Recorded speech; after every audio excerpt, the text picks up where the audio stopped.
Hi, everybody. Welcome to my channel, Be Free Now with Maria. So, today we're going to start out with my bag of words to see what I'm inspired to share. Let's see. Oh boy, I got 4 words. All right, I guess I'm going to take them all. Let's see. The first word that I'm looking at is doubt.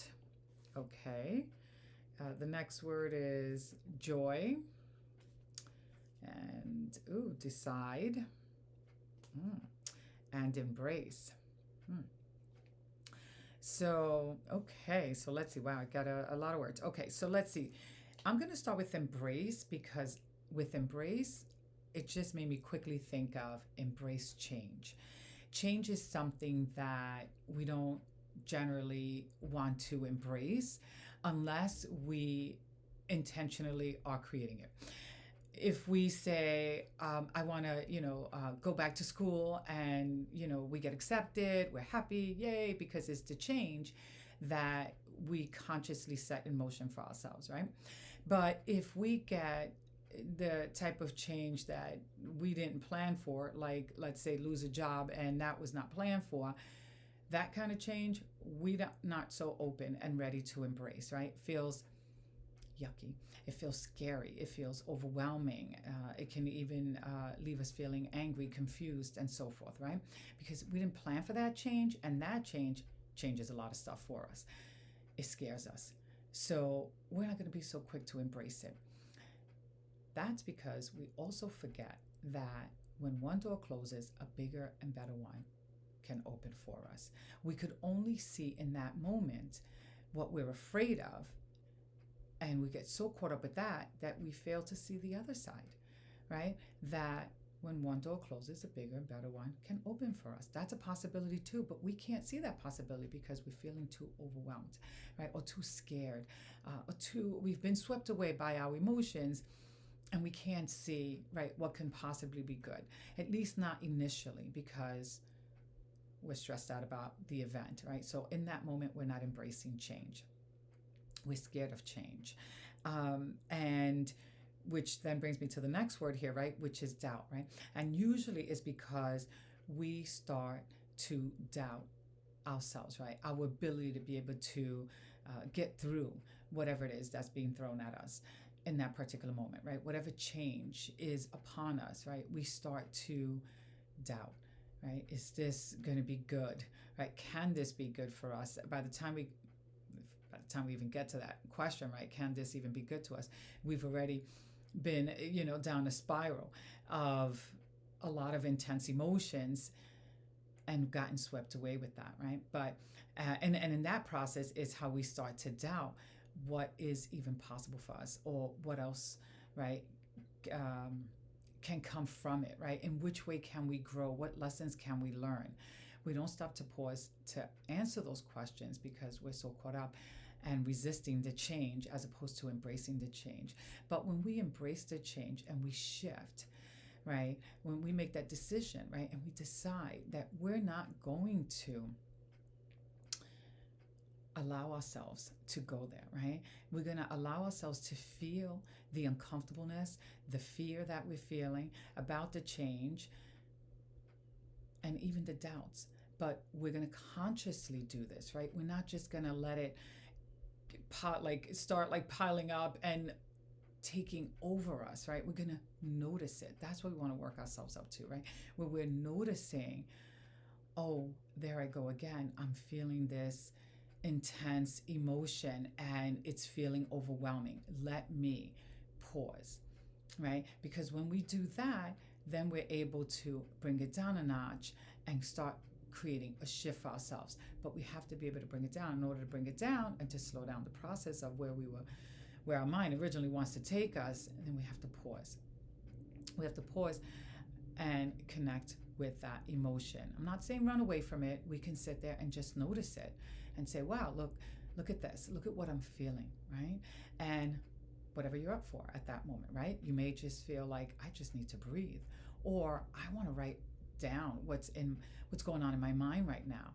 There's no right or wrong. You can choose either one or anything else, but you just want to notice that it's happening and choose something else instead of, and when I say choose something else, we're choosing something instead of getting into that space where we start spiraling down, right? The path that we don't want to be in. That's what we want to do, right? We want to start shifting. And once we make that decision, right, and we gain some insight and some awareness and ask ourselves some other questions and start opening up, right, ourselves to lessons from whatever it is that's happening, or noticing our resistance and creating an intentional shift on that as well, then we're able to start even opening up the door to feeling joy again, right? To start experiencing some sense of lightness within ourselves, right? That eventually, right, if we hang out with that lightness long enough, right, it will start to convert itself into a sense of joy, right? Not joy for the change that we didn't want, but joy for what we're learning and for all of the possibilities that are available to us. And when we're in this space of joy, we are able to think clearer and build, even further out, right? So it's like we started out here, but now we're brought ourselves to this feeling, right? And now because of this feeling of joy, of all the possibilities that are possible for us, we start now to bring ourselves here, and we start, right, building ourselves up to so much more than what we were originally, afraid of or overwhelmed by, and so forth. And in that space, we are able to embrace change, right? Because we have grown from it, learned from it, expanded from it, and it hasn't, overwhelmed us to the point where we're stuck or we're still a hostage to it and living in a space that doesn't feel good to us. No, we don't want to be there, right? And because we've shifted from that, we've opened up many more doors for ourselves. Now, it's not always easy, right? It depends on what's happening, and how scared we are. So we do the best that we can, with whatever's in front of us. But even the smallest shift, even if we're just able to just say, I'm just going to breathe, right? We put our hand over our heart and just breathe and just allow ourselves, right, to just pause in that moment. That in itself creates a big shift. It may not feel like a big shift, but it is. Because once we interrupt, right, that panic-like or that intense emotion and stop ourselves from going down that space that feels so heavy, we've made a huge step. We've taken a huge step towards not, from not going to where we don't want to be.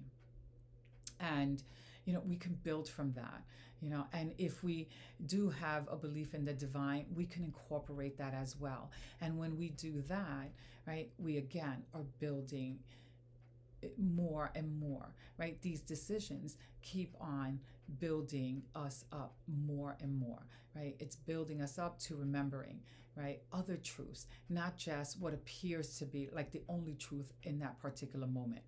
Right? Like the truth that we don't walk alone, right? That we'll be divinely guided, that we are divinely supported, that there's this divine energy that lives and breathes through us. And there's more than just our five senses. This is just a moment in time, right? So it's a moment in time that feels uncomfortable, but it's just a moment in time, meaning that another moment will come and we can then ask ourselves, well, how do I want to feel, right? And how do I want to feel when I get to that next moment in time? Because that next moment in time is coming with or without our consent. In other words, time is not stopping for anybody. So how do we want to feel, right, is something that we can ask ourselves as well as we are shifting from where we don't want to be. But anywhere you are comfortable starting or capable of starting in that particular moment is good enough, as long as, right, there is a pause and an interruption in any yucky feelings, right, or any intense fears that are overwhelming us, because then we create that shift and open up the door to so many more possibilities. So I'm going to end with that. I hope that helps you in some way and that you have a beautiful day. Bye for now.